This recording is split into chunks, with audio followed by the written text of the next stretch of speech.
Hola, ¿cómo están? Soy Héctor Alejandro Quintanar y esta es mi contribución semanal para Sin embargo. En esta semana se titula Notas sobre el PRI y Televisa y planteo lo siguiente. En días recientes se hizo pública la serie PRI, Crónica del Fin, a través de la plataforma de ViX, de Televisa, documental que alberga voces diversas de priistas, expriistas, expresidentes y algunos especialistas, con miras a relatar el debilitamiento del partido tricolor en los últimos 50 años de historia mexicana. Con un balance audiovisual que ameniza los capítulos y una selección de los dichos de los entrevistados que le da línea al relato, la docuserie, escrita y dirigida por Denise Merker, pareciera querer tener como objetivo el revelarnos una historia oculta. Y ahí radica el error de la serie, cuya principal fortaleza es, acaso, haber expuesto en vía audiovisual elementos que no son ocultos ni discretos, y que desde otros trabajos periodísticos y académicos ya se habían expuesto a veces a profundidad.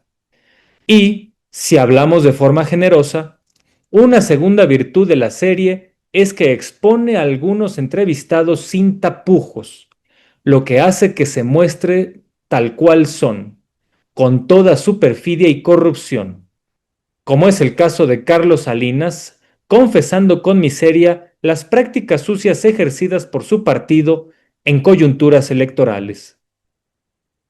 Y es lo que la docuserie no dice, lo que aquí debe resaltarse. Es ya un conocimiento general y real que el PRI encabezó un régimen autoritario, de excepcional duración a nivel mundial, y que muchas de sus peores taras no fueron expuestas por la prensa vendida, donde sin duda se incluye a Televisa, cuyo jerarca, Emilio Azcárraga Milmo, se definió sin pudor como un soldado del PRI que hacía televisión, entre comillas, para los jodidos. ¿Qué relación hubo, pues, entre el consorcio mediático y el PRI?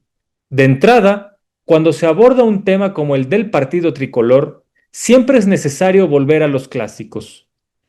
En 1981 se publicó en México por la editorial Siglo XXI el libro El Partido de la Revolución Institucionalizada, de Luis Javier Garrido, uno de los más insignes intelectuales del siglo XX mexicano, obra que se convirtió en un clásico de la ciencia política mexicana y que inauguró una ruta historiográfica que influyó sobremanera en el estudio de los partidos políticos en nuestro país.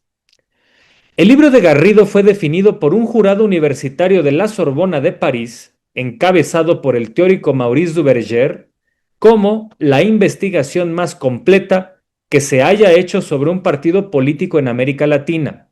Y en ese estudio, el intelectual mexicano dio un aporte central gracias a que reformuló con acierto una pregunta metodológica.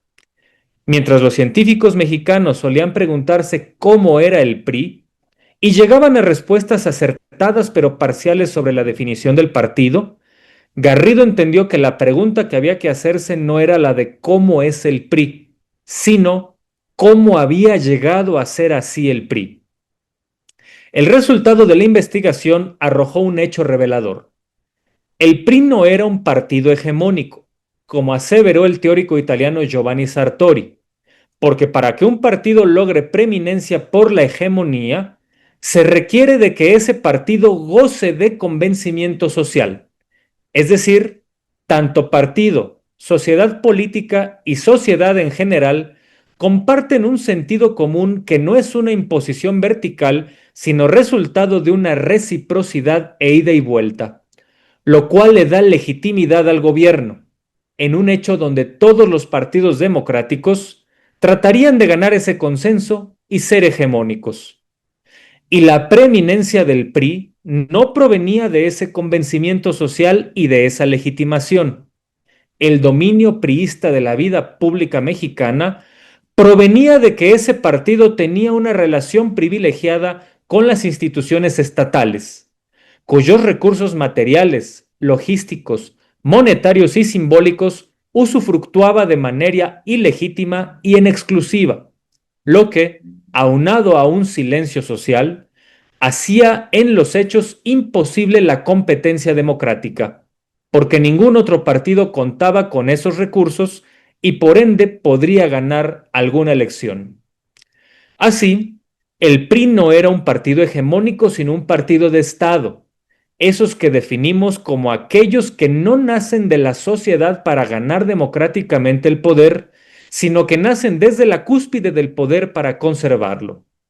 Así, la fortaleza priista no nacía de una vigorosa representación social, sino, entre otras cosas, de un acceso ilegítimo a recursos estatales y a un verticalismo presidencialista que fungía de un complejo arbitraje de las disputas políticas, donde el presidente ejercía con un poder descomunal, al mismo tiempo, de jefe de Estado, jefe de las Fuerzas Armadas y jefe de partido.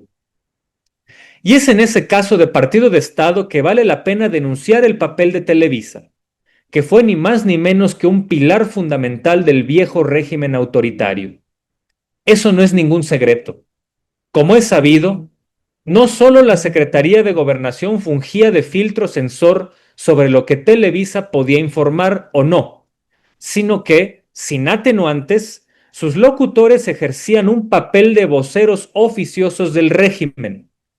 No puede entenderse la ausencia de información y de crítica en el siglo XX sin asumir a Jacobo Zabludovsky como el principal publirelacionista del priismo por años y como voz cantante de la persecución ideológica a las oposiciones partidistas y sociales. Más aún, Televisa, como quinto poder, acrecentó su poderío económico al amparo del PRI, en una serie de connivencias no solo editoriales sino empresariales, y en el usufructo del espacio radioeléctrico, que es un bien nacional. Con esos elementos, vale pensar que cuando se habla de los recursos simbólicos del Estado, la referencia central sea a Televisa y su forma inequitativa, injusta y vil de otorgar acceso a sus medios, sobre todo la televisión, espacio que jugó un rol tan determinante en el pasado reciente que terminó por gestar un poder de tal tamaño que de 2005 a 2012 construyeron una candidatura presidencial, con un figurín de opereta como Peña Nieto como guiñapo, quien al final benefició ilimitadamente a la televisora. Son esas ausencias de la responsabilidad de Televisa en el fortalecimiento del PRI lo que le resta lustre a la serie hoy expuesta. Pareciera ser, en el mejor de los casos, un intento tardío de revelar las cosas a toro muy pasado, ya en un momento donde denunciar el fraude de 1988 o las bajezas del PRI salinista tiene importancia de memoria histórica, pero no de oportunidad periodística, pues las cosas tienen que informarse no solo con veracidad, sino también en su momento.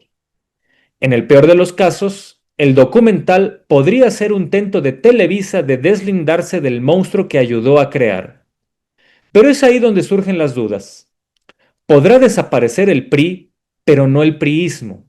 Y también eventualmente podrá desaparecer Televisa, pero no eso que llamaríamos el televisismo, es decir, el oportunismo y silenciamiento de la información en función no del interés público, sino de intereses facciosos. Y ahí está la cargada mediática reciente en favor del porro Alito para ejemplificarlo. Muchas gracias.